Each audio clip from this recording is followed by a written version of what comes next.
To, assalamu alaikum.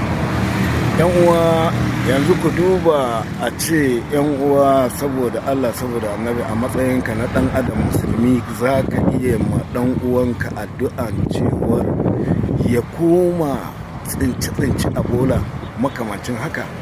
Al'amarin na rayuwa tana neman gyara domin akwai abubuwa da dama waɗanda suke da buƙatar kuskure suna buƙatar kuskure akan wasu al'amura. Saboda haka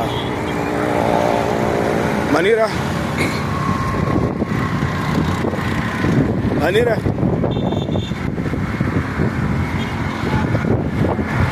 zo mana, baiwa Allah, zo mana mu tafi gida, ma ba zan je ba. ki zo mu tafi gida. A'a ba sani ba. Ya hakuri, zo mu tafi gida. Ba sani ba.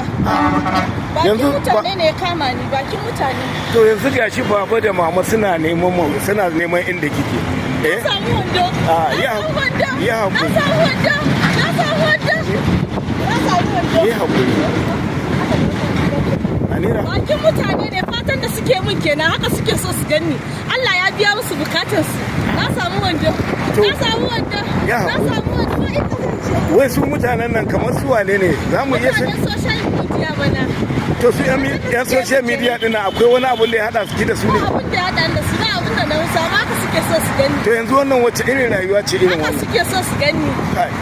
Burinsu ne ya cika, burinsu ne. Na cika musu burinsu ne kai, ba wani abu bane, na cika musu. To in Allah ya sa da za mu san yadda zaki kuma zaki samu lafiya da izinin Allah. Allah ya baki lafiya. Allah ya baki lafiya. Muna nan kuma muna ci gaba da addu'a a gare ki, muna kuma kira ga 'yan uwa waɗanda ya kasance cewar ba su da zuciyar imani a rayuwarsu. Yanzu mata kamar wannan saboda Allah ka rinka dan uwanka musulmi fatan addu'an kana son ya kasance yana tsince a cikin bola ba daɗi. 'Yan uwa ku ta mata da addu'a, ubangiji Allah ya ciyaye mata. Allah shi ba mu lafiya.